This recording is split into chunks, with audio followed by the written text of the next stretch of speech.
Word of Mouth is an adult story time presented by the Juliet Hampton Morgan Memorial Library. New stories are presented every month on the second Sunday at 2:30 p.m. As a reminder, these stories contain adult content and language. It is recommended to review these stories before allowing younger audiences to listen. Hello, my name is Patrick Kutzler, and I'm a librarian 2 here at the Juliet Hampton Morgan Memorial Library. And today I will be reading Dungeon Crawler Carl by Matt Dinniman, Book 1.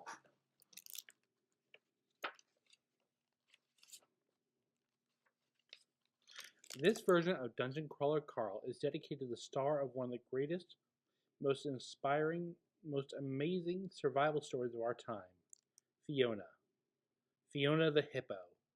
Yes, I'm dedicating this book to a goddamned hippopotamus. Sorry, Mom.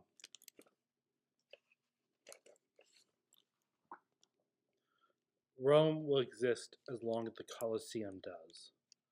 When the Colosseum falls, so will Rome. When Rome falls, so will the world. The Venerable Bebe.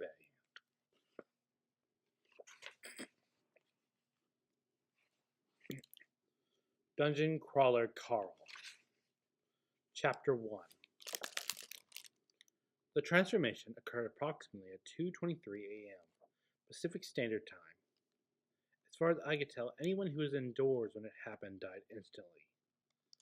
If you had any sort of roof over you, you were dead.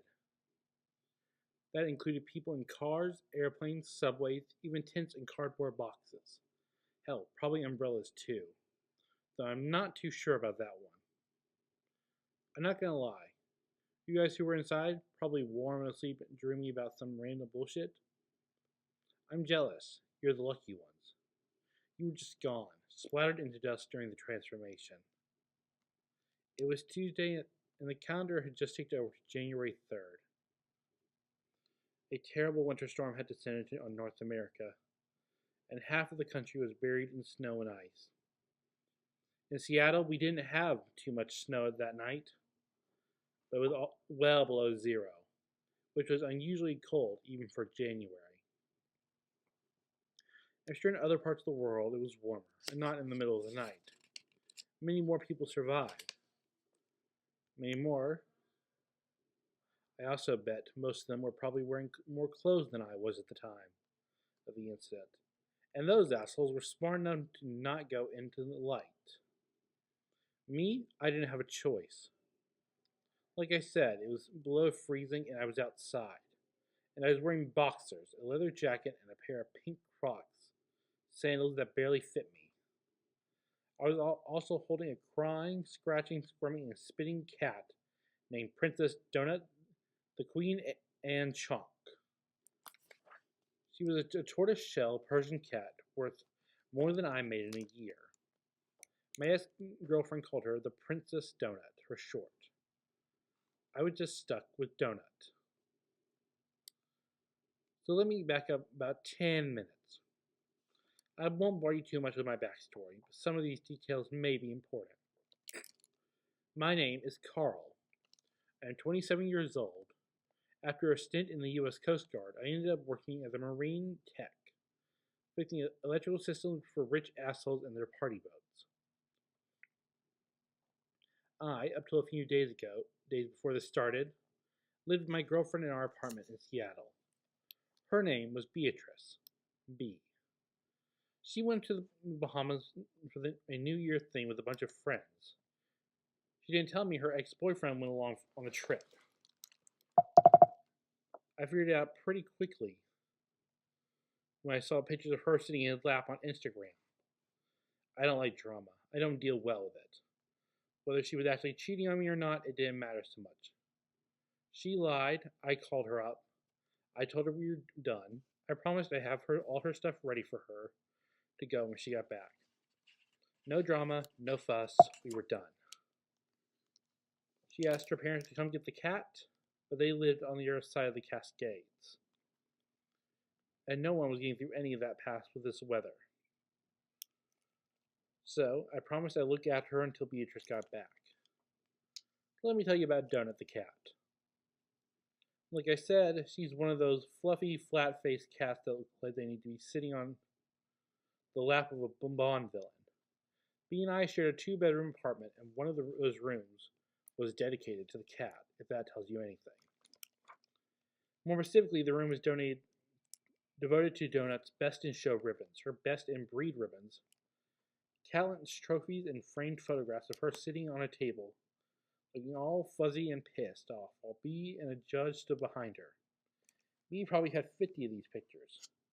She won a mess of ribbons and trophies and photographs pretty much every time Beatrice took Donut to an event.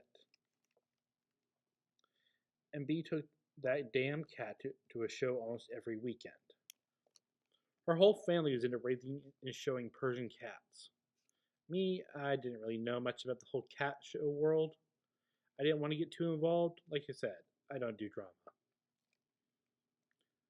I didn't really know much about the whole cat show. I didn't want to get too much involved. Like I said, I don't want to do drama.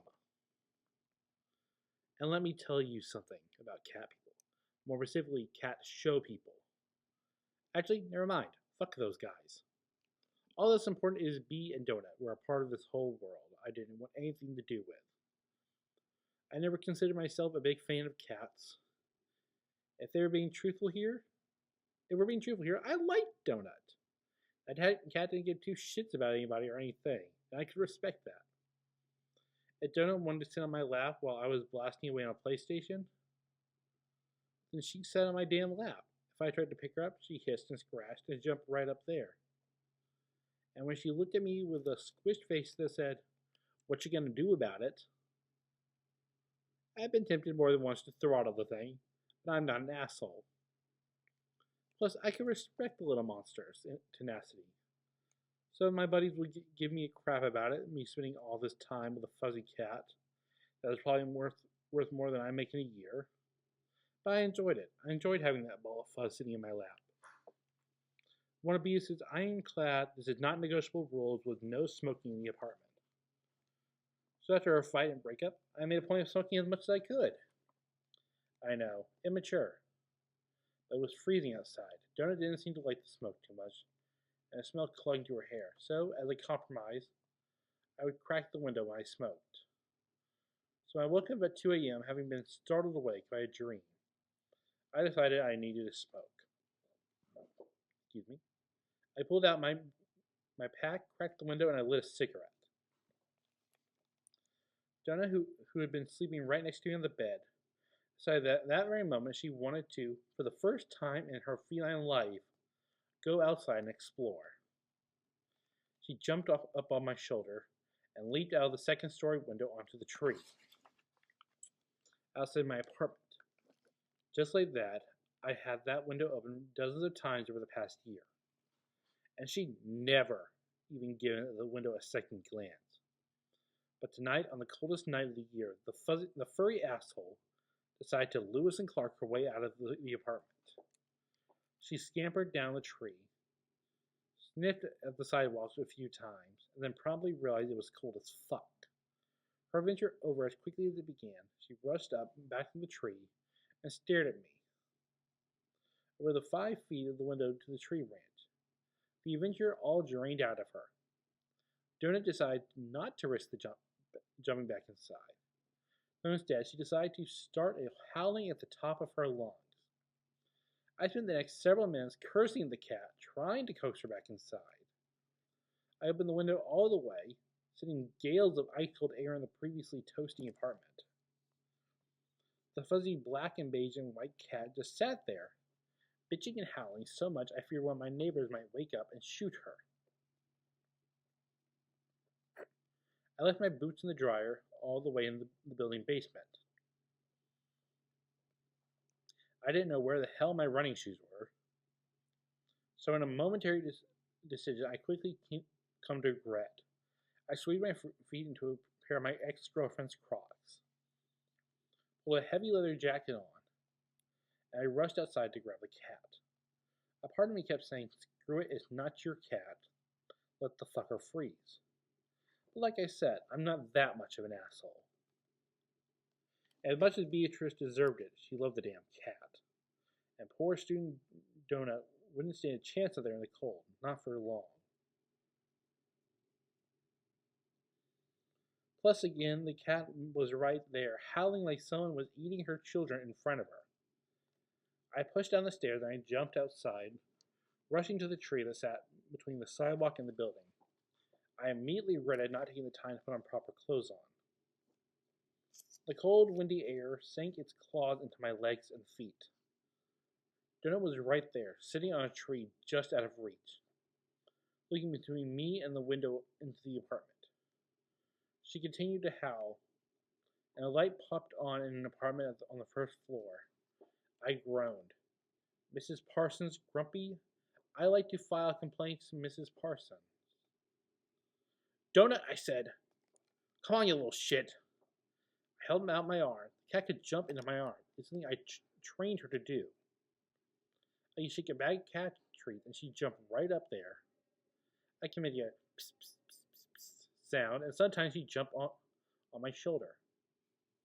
I cursed myself for not bringing the cat treats out with me. The window on the first floor apartment slid open. What in God's name is going on out here? Mrs. Parsons called, sticking her head out of the window. The old woman had her head wrapped in some sort of towel, making her look like a swami. Her beady eyes focused on me. Carl, is that you? Yes, Mrs. Parson, I said. Sorry, my cat got out and I'm trying to get her in before she freezes to death. It looks like you're the one who's going to freeze. Mrs. Parson never finished the sentence. Slam. It happened so fast. The building smashed down to the ground. I watched it happen. A 7-story apartment building was there one moment, and then it was gone. It hadn't disappeared. I was looking right at Mrs. Parson when it went down. Like the building was a massive tin can had been crushed by a giant cosmic boot. I saw it. I heard it. Wind rushed at me, and it was instantly dark outside. The street lamp just to my left was gone. The building all around me was gone. The cars on the street were gone too. Everything was gone except the trees and the bicycles and the bike racks. And Marjorie Williams' moped, which was still booted up. Marjorie Williams' moped, which was still booted up by the parking enforcement. I looked around. The freezing weather momentarily forgot it in the dark, overcast night. I could barely see anything in the distance, a distance I could now see thanks to the lack of buildings. A fire burned. There is utter, complete silence. What the hell? I said, spinning in circles. Like a couple of random things remained, like the bike rack, the stop sign there, but the street sign next to it was gone. It didn't make sense. Where the cars were parked on the road, a car-shaped indentation of dirt appeared, as they'd been pulled down towards the center of the earth, being ripped directly through the asphalt. Donut jumped into my still outstretched arms. I looked at the cat, not knowing what to say or do. What the hell? I said again. All that remained in my building was a rectangle of churned dirt and rocks. And then I saw it, right near my feet. It was Mrs. Parsons' head. In the dark, it was hard to discern, but I immediately knew what it was. It hit me at that moment. The sudden shock of the building was one thing, but there were people in those buildings. It was almost everybody in the damn city. Hell, even most of the homeless people were in shelters. There had been a whole thing on the news about them rounding everyone up because of the extreme cold. It was 2 in the damn morning on a Monday night. Everyone would be in bed, and that meant everyone was dead. I kept spinning in circles like an idiot. Not knowing what to do, I felt sick to my stomach. Jordan started to squirm, having decided I was useless. She clawed at me, but I wouldn't let the cat go. Then a voice came out. Male, robotic voice. It spoke to my mind. The voice was like a physical thing, a spike in my brain scratching me. It wasn't speaking English, but I understood the words. As the person spoke, the text also appeared floating in front of me. Surviving humans, Take note. What? I said out loud. What's that? Who's there? I kicked at the floating words with my foot, and the two small crocs went flying. I hopped over and quickly shoved my foot back in. The words moved with me, floating just a few feet in front of my face.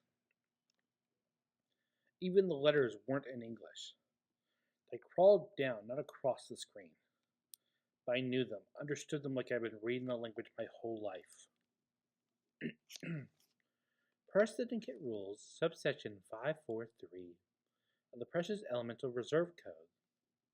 Having failed to file a proper appeal for mineral and elemental rights within 50 solars of first contact, your planet has been successfully seized and is currently being mined of all requested elements to deposits by the assigned planetary regent.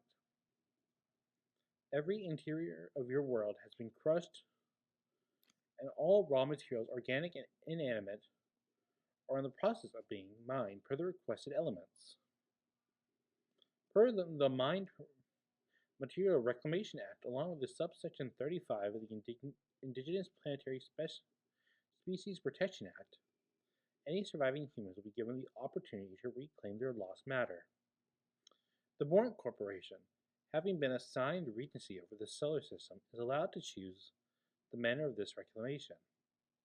They have chosen option 3, also known as the 18-level World Dungeon.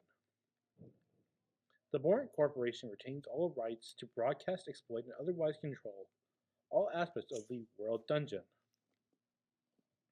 and will remain in control as long as they adhere to the Syndicate regulations regarding world resource reclamation. Upon successful completion of level 18 of the World Dungeon, regency of this planet will revert to the successor. A Syndicate neutral observer AI, myself, has been created and dispatched to this planet to supervise the creation of the World Dungeon and to ensure all the rules and regulations are properly followed. Please pay careful attention to the following information as it will not be repeated. Per the Indigenous Planetary Species Protection Act, all remaining materials estimated to be 99.99999999999% of the shifted matter is currently being repurposed for the subterranean World Dungeon. The first level of this dungeon will be open approximately 18 seconds after the end of this announcement. The first level entrance will be open for exactly 1 human hour and only 1 hour. Once the entrances are closed, you may no longer enter. If you enter, you may not leave until you have either completed all 18 levels of this dungeon, or if you meet certain other requirements.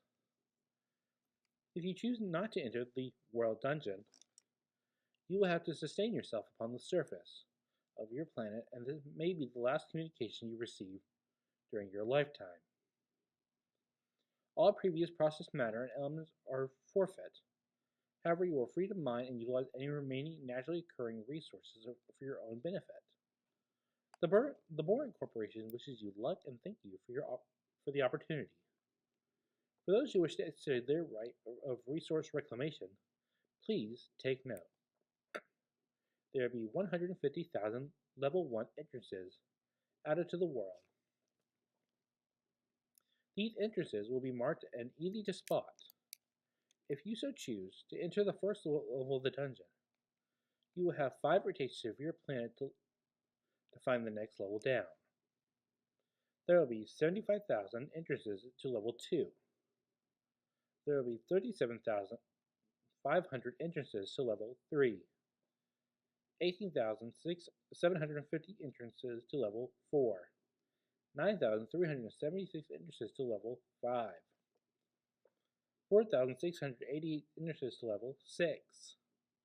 The number of entrances to the next lower level will continue to decrease by half, running up until the 18th level, which will only have 2 entrances and a single exit. Crawlers who choose to enter the World Dungeon must find a staircase to ascend to the next level down before the allotted time is up. For that level, once the time has passed, the level will be reclaimed and all the remaining matter in the level, organic and inanimate, will be forfeit. Generated loot and other matter, if not gathered and reclaimed, may be placed in the syndicate market. Each lower level will have a longer period of reclamation. Additional rules come into play once the crawlers descend to the 10th floor. These rules will be explained when and if any crawlers reach this level. If you though choose to enter the World Dungeon, it is highly recommended you immediately find and utilize a tutorial guild. Multiple tutorial guilds will be seated throughout the dungeon on level 1 through 3. If you have additional questions or if you wish to file an appeal, such a request must be submitted directly in writing to the closest syndicate office. Thank you for being part of the syndicate, and have a great day. My brain could barely parse any of what the voice had said. So bewildered was I at everything that had just happened. I can no longer feel my legs. I've been outside much too long. I was in serious danger of freezing to death, of losing toes to the cold. I had to get inside, and I had to do it now. But there was no inside anymore. There weren't even any cars. The fire that continued to rage a few blocks over. I needed to get over there fast. I turned and I started to shuffle run. The wind, which had been a light breeze before the buildings all disappeared, was now a constant freezing gale that sank to the stink of the ocean. The donut twisted in my arm, scratching at me, trying to get free. He chomped on my shoulder, but my jacket protected me. I clung to the cat tighter. Was this a dream? I accidentally dosed with some sort of hallucinogen. World dungeon? What the actual hell? What did that even mean? I might continue to race. I immediately thought of Pathfinder and Dungeons and Dragons and other games I hadn't played since I was on active duty. I couldn't see a single damn person. I was surrounded by only the sound of the wind. A horn, like a trumpet, sounded, blasting through the night air. I stopped dead and looked around. What now? Is the dungeon appearing? I thought, this is happening. Holy shit, this is really happening. Less than 100 feet to my left, right in the middle of what had once been a thrift store, a spotlight burst into the air. I saw an additional spotlight appear about a mile away. I turned and I saw a few more littered through the city. Even from this distance, I could feel the warmth radiating from the brightly lit hole in the ground. I didn't think about it. My head still swam with all the information that had been thrown at me. The pink Crocs barely fit on my feet. The distant fire was farther away than I had thought. I had seen firsthand what hypothermia did to people. So I turned toward the light, and I ran. Hello, we will now begin again with part 1 of Dungeon Crawler Carl. I want to show you guys the art for the part 1. Now let us resume the reading. Chapter 2.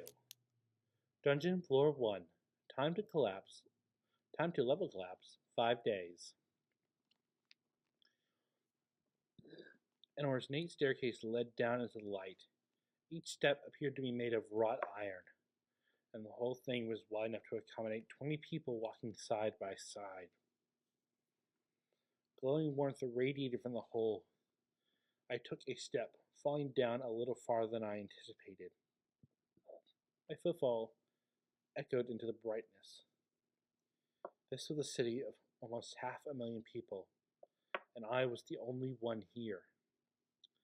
Donut, who had stopped fighting, clutched onto my shoulder and started growling as we descended towards the bright light. Welcome, glorious warmth beckoned me deeper. My legs and feet, which hadn't been able to feel, were now starting to burn. I hadn't been out long enough in the cold long enough to sustain any real damage. I was frostbitten to hell. The stairs seemed to go on forever. The iron steps were carved in an odd pattern, depicting what could have been fish, maybe demons. They almost looked like Asian carvings and gave me an uneasy feeling. These stairs weren't here just a few minutes ago. This whole thing was made of the buildings and cars and people of the world. Who did this? How did they do this? By the time I reached the bottom of the stairs, the temperature had risen to a human balmy 80 degrees Fahrenheit or so. The metal stairs ended at a marble floor and a hulking door that stood about 30 feet tall and was just as wide. The wooden arched door was carved into the shape of a massive fish demon, like the stairs. I looked at the double doors. What the hell is this thing? I muttered. As I stared at the door, an information box popped up over the door. The box appeared so suddenly and unexpectedly that I stepped back. It looked like I was in a game, or maybe wearing special contact lenses that popped up informational tooltips. You have a little X in the corner to close it out. This is a rendition of a cuatine, a dominant species of the boron system, and the principal owners of the Boron Corporation. Make sure you recognize these guys. There'll be tests later. Was the last part supposed to be a joke? I focused on the X in the corner and mentally closed the box. Huh, I thought. I looked up at the carving and I felt something, almost like a slight haptic tinkling in my brain. The information box popped up again. I closed it. Weird. I could control the information in my mind. I can open information boxes on certain items by focusing on them. I could close the boxes by mentally clicking the X with my mind. That meant they're in your head. Maybe this isn't really happening. Maybe you're asleep and it's all some sort of high-tech simulation, like in the Matrix movies.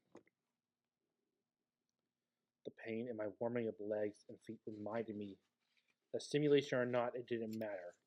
Not when I could hurt.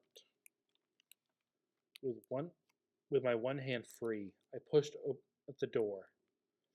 It opened easily inward, revealing a long hallway lit by multiple torches.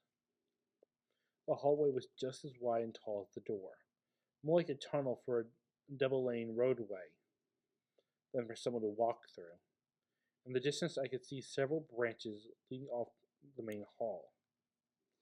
A blinking light appeared near the first branch. It seemed to be a sign of some sort, but I couldn't read it from here. Ow! I cried as Donut chomped down on my hand. I dropped the cat and she bounded forward into the hallway. She stopped about 10 paces and, looking around with a confused and startled look on her face. I stepped towards the cat and the door slammed behind me. The light from the entrance room cut off and I was replaced by a dusk-like dimness.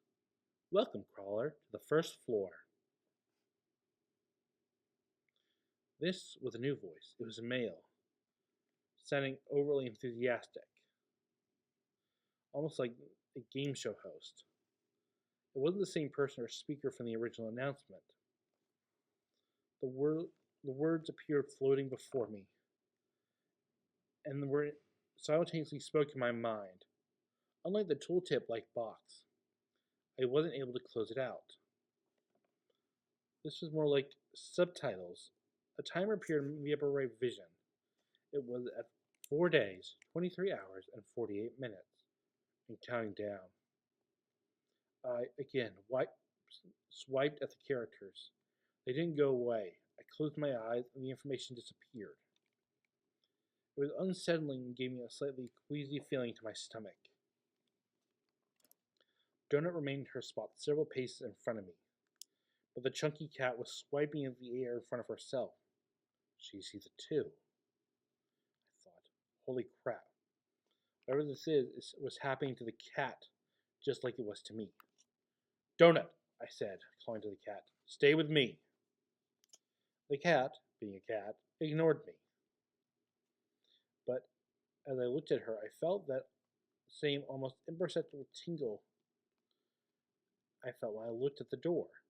I focused more tightly, and the information box popped up over the cat.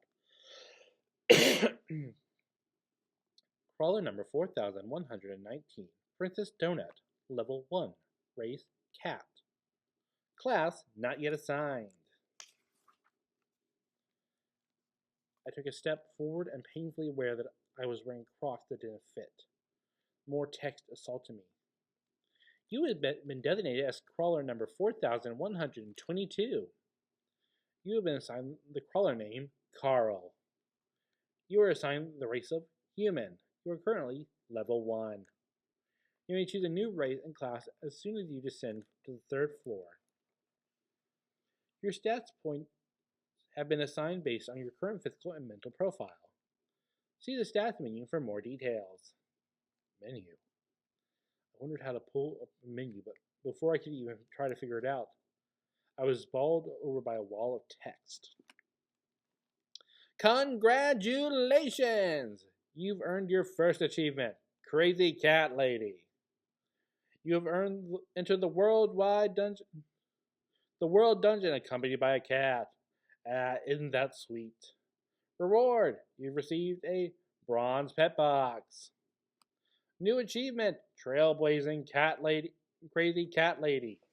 You are the first crawler to have entered the world dungeon accompanied by a cat.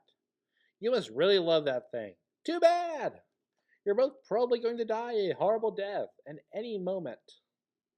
Or maybe not. Look at the prizes you just received. Reward, you've received a legendary pet box. New achievement, early adopter. You're one of the first 5,000 crawlers to enter the new world dungeon. Sucker! Reward, you've received a silver adventurer's box. New achievement, empty pockets. You didn't bring any supplies. None. You know you're still gotta eat, right? Reward, you've received a bronze adventurer's box. New achievement, why aren't you wearing any pants? You've entered the world dungeon wearing no pants. Dude, seriously. You received a gold apparel box. New achievement, unarmed combat.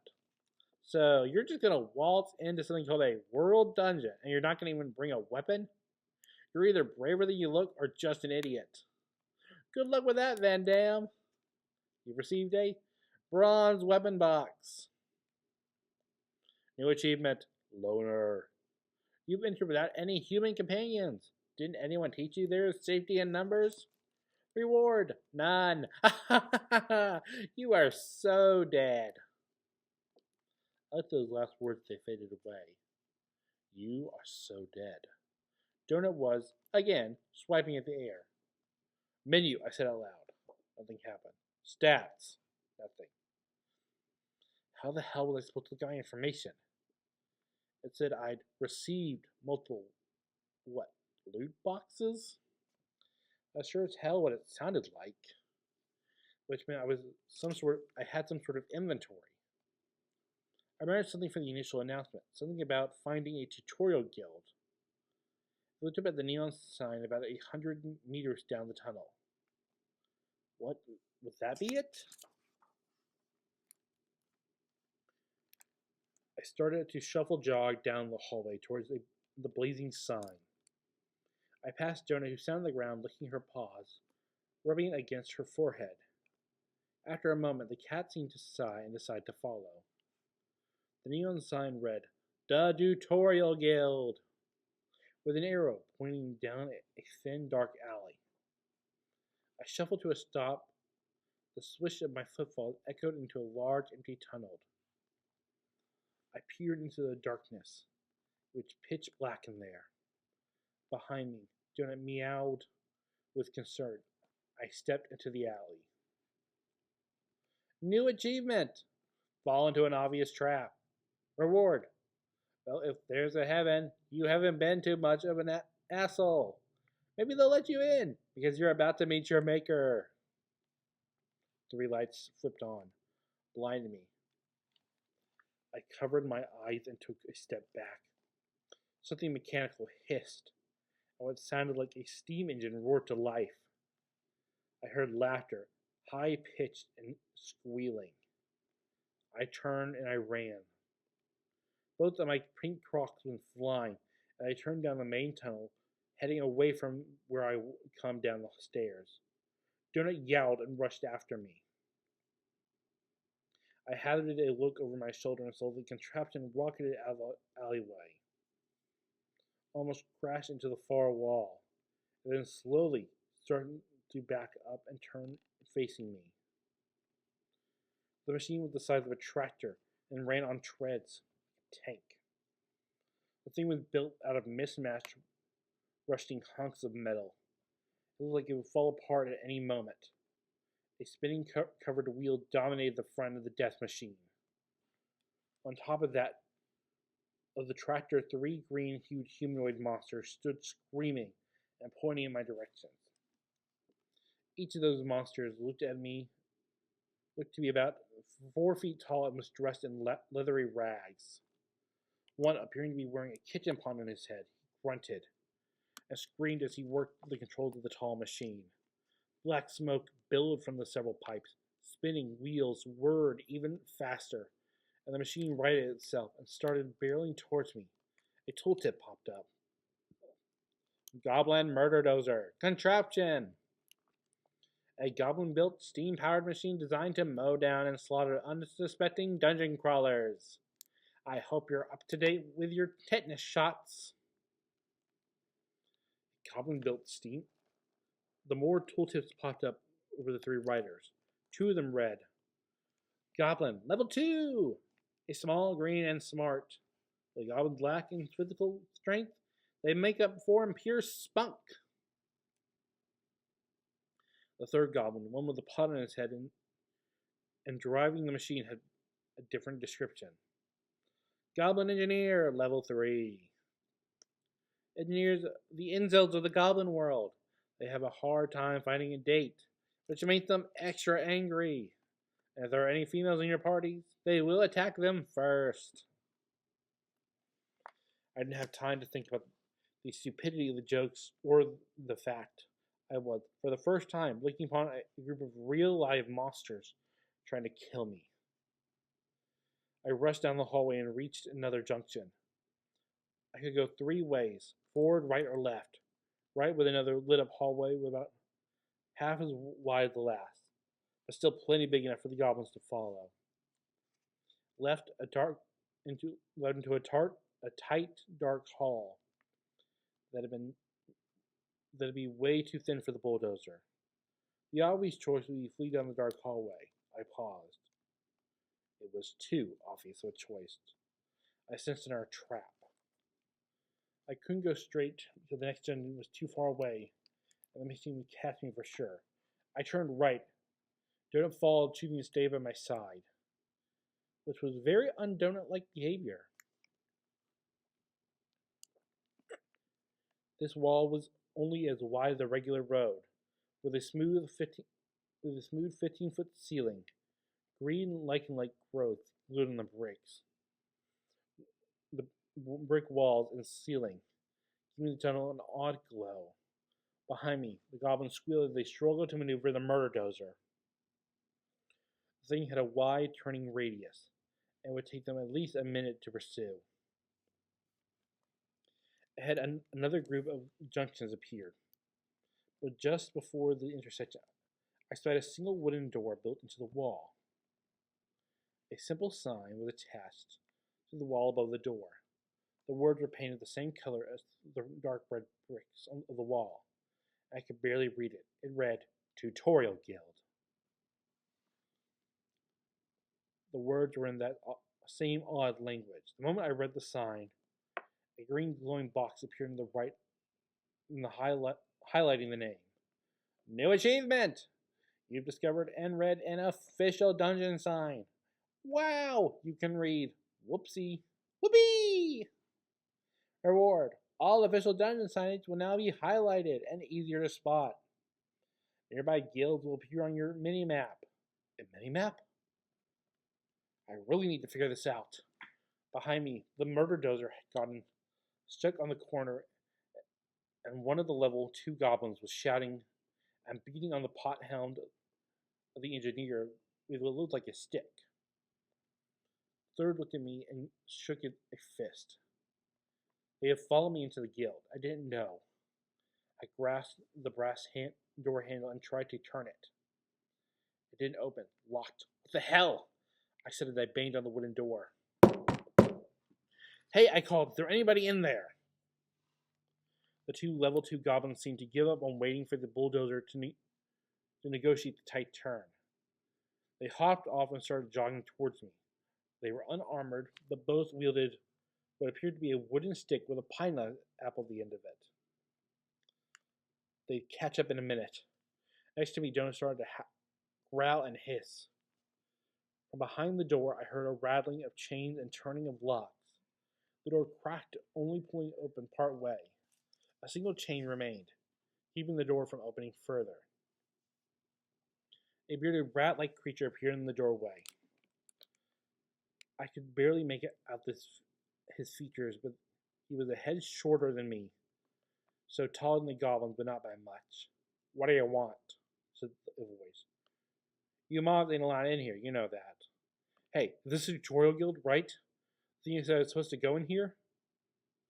The eyes widened as it looked at me. You're a crawler, wait. The rat creature stepped back. You better look at me. I was immediately reminded of Master Splinter. The rat from the rat sensei from Teenage Mutant Ninja Turtles. You are. By his left tit. We opened up? I didn't even notice. I must have slept through the announcement. Nobody tells old Mordecai anything. There used to be a newsletter. It delivered every few cycles, reliable as can be. But it just stopped. Budget cuts, I'm guessing. They're always cutting corners. I thought we weren't open for another 2 years. Hey, let me in, I interrupted, turning to face two goblins who jogged to a stop. One moved to my left, and the other moved to cut off my retreat. Open the damn door, I cried. One of the goblins said something to the rat man behind the door, whose name appeared to be Mordecai. I couldn't understand the goblin language. Its grunt and squeaks, Mordecai responded in the goblin language. They both laughed. Sorry, Crawler, you took too long. I can't open up if their mob is directly outside. Rules are rules. I took too long? I moved to a fighting stance. One of the goblins feigned, swinging his club at me with his club. The panel at the end of the club fell off as he swung it. It hit the ground with a splat. The goblin cursed and kicked it away. I took a step back. Donut stood between my legs, hissing and spitting. At least tell me how to open these damn loot boxes. Mordecai was silent for a moment, as if he was contemplating on whether or not to tell me. It's in the awards and boxes tab of your inventory menu, Ratman said. But you can't access it yet, kid. How do I get access to the inventory menu then? The second goblin, who still had a pineapple on the end of his stick, swung at me, missing by a wide margin. Up close, the goblin looked much like they did in the movies and video games. Short, green, mostly bald, with pointed ears, angular faces, and sharp teeth. I briefly wondered on that. It seemed the aliens, or whatever, knew a whole lot about Earth mythology and lore. Far behind him, the murder dozer had finally backed up properly. Strained out. It rumbled down the hallway towards us. Yeah, you gotta complete the tutorial. The pineapple goblin swung at me again. I waited until the club passed the apex of its arc and stepped in. I hit the goblin square in the nose with a jab and then a left hook to its right temple. It crumpled to the ground in a heap. The bar appeared over the creature's head the moment I hit it. A health bar, I realized? It hadn't appeared until I took damage. The bar went down more than halfway, turning from red to green. The goblin had more than half its life drained. I'd clock it pretty good, but not that good. Like I was just punched a 10-year-old. The second goblin looked at his friend open mouthed and then turned and ran back towards the dozer. My fist ached. I hadn't been in an actual physical fight in years. Most of my time as a Coast Guard was aboard a cutter as an MK, a technician. I was never involved in a face-to-face with any sort of real law enforcement. That said, most people I encountered who'd never been in the service didn't realize that we trained as much as we did. People thought of us as glorified lifeguards. They had no idea how much we trained in hand-to-hand combat. How the hell do I do that if you don't open the door? I yelled as I kicked the down goblin in the ribs. I felt a satisfying crunch. Can't you let me have access now? It doesn't work that way, kid, Mordecai said. We can't just have untrained crawlers wandering around the dungeon, you know. Besides, you can't open boxes until you're in a safe zone. And unless you're a complete idiot, you can probably guess you're not in a safe zone right now. The goblin's health bar had moved deeper into the red, but he wasn't dead yet. A distant part of me seemed horrified that I was planning on killing this thing. Despite his weapons, he was incredibly easy to hurt. But one glance at the bulldozer, which had stopped to pick up the second goblin, I realized relieved me of any potential regret. I put my hands on either side of the unconscious goblin's head, and I smashed down on the stone. I smashed down again and again until this health bar completely drained away. Hey, Mordecai yelled. Hey, stop! Whose side are you on anyway, I asked, whirling on the creature. But then I realized the rat wasn't talking to me. You can't come in here, he said. He was saying, his back now turned. Donut? He was talking to the goddamn cat. She decided she had enough of this hallway and wandered into the guild. Through a cracked door, a whole wall of new achievements notifications appeared along with a couple others. New notifications, but instead of autoplaying like they did before, they appeared as little messages in the upper left corner of my eye, or upper left corner of my screen. I sensed I could mentally click on them, but not now.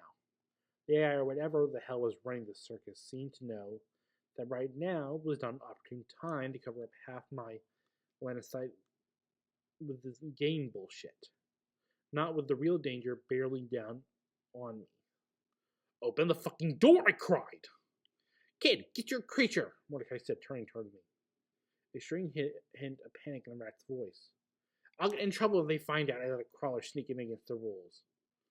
Open the door, I repeated. Look, it's clear. But it won't be in about 5 seconds. Let me in! The door slammed and the last chain rustled, then it opened all the way. I rushed inside, just as the murder dozer barreled by, rolling directly over the bloody corpse of their friend.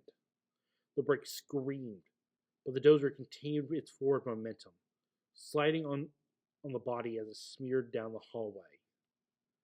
The two goblins turned and met my eyes as I flipped both of them off. They squealed in rage as I slammed down the door.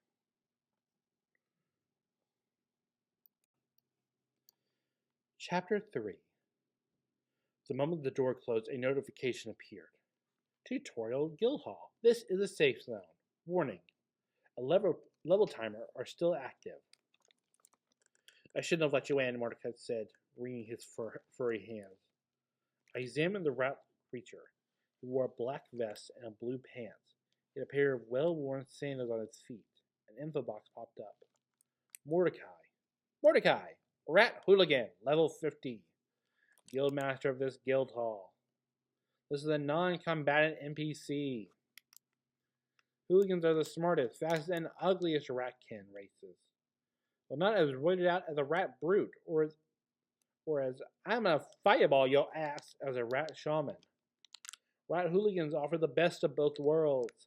They are physically strong and they have a decent grasp of magic.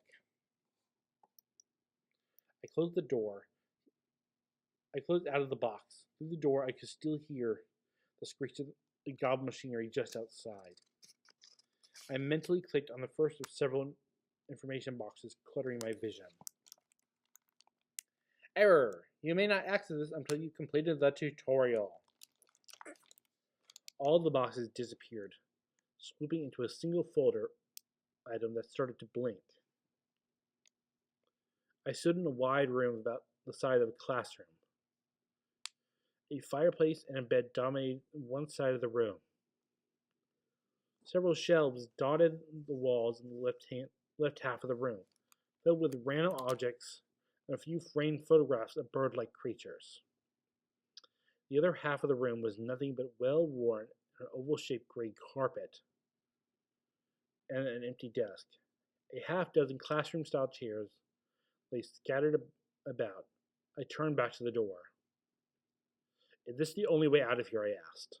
What? Mordecai asked. The rat wasn't paying attention to me. He was focused on the cat. Yo, I said. Morty, is this the only exit? It's Mordecai, kid. And yes, of course.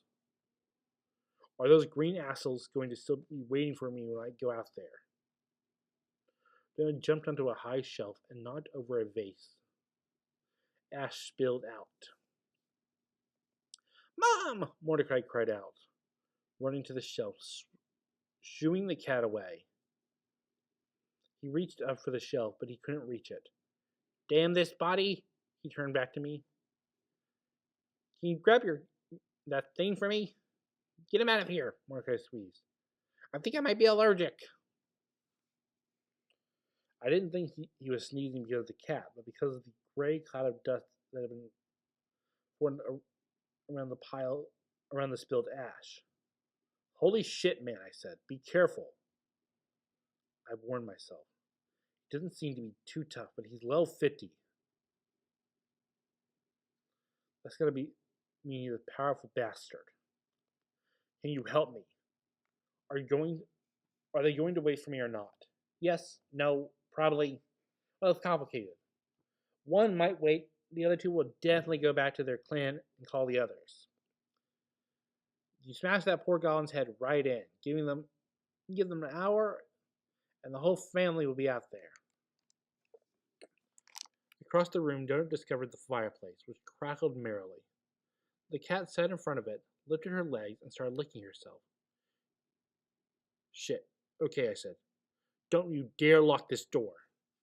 I grasped the handle and went back out. I barely had time to hear the rat say, You're trucking my mother's ashes all over it, before I slammed the door. The goblin tractor had overshot the doorway by 10 meters. I was in the middle of a wide turn, trying to come back the way it had come. The engineer had driven the tractor right into the wall. The spinning wheels sparked as the spikes shredded against the stone. The dead goblin remained smeared over the tiles. The corpse looked more like a party-sized sausage and green pepper pizza that had been run over a few times. Both the remaining goblins had their backs turned to me. I sprinted toward the vehicle. The murder dozer had a small ladder near the back. It looked as if it had made of bones tied with rope. One of the goblins would turn at any moment. I had to get them now. If one of them got away and one of the other members of its clan or whatever, I'd be screwed. I needed this tutorial guild, so I only had one choice. The jagged bone of the ladder ripped into my feet. As I pulled myself up, I stifled a cry. As I jumped onto the top of the metallic whirring contraption. The murder dozer screamed loudly, so loudly that neither had noticed me. The whole top of the machine was nothing but a fur-lined recessed hole with a bench running down the length. Despite the fur on the ground was hot on my feet, almost burning. I smelled a scorched tar and animal musk. The machine could probably carry about 15 or so goblins, not including the driver, who the seat up front. A dozen levers and sprockets and vibrating handles sprinted from the door into the cockpit area.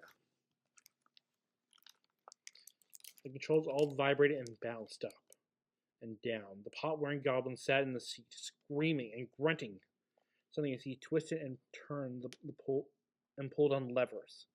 Smoke billowed and steam hissed from multiple pipes. The whole machine vibrated like a boiler about to blow.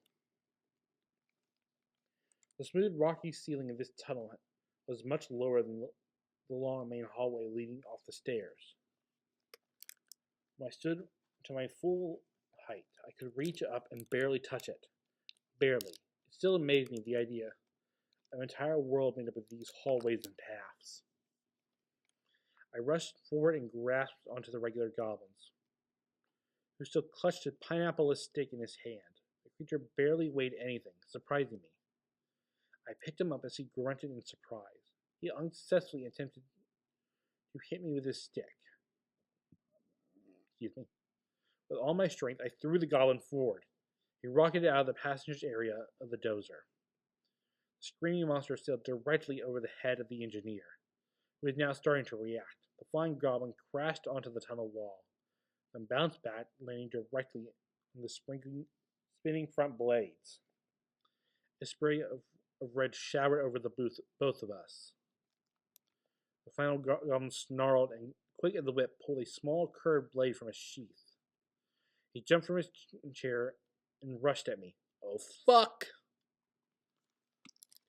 The monster moved much more quicker than I anticipated, surprising me. I had to remember that this was a different class than the last two, and he was higher level, 2 levels higher than myself. This was a dumb idea.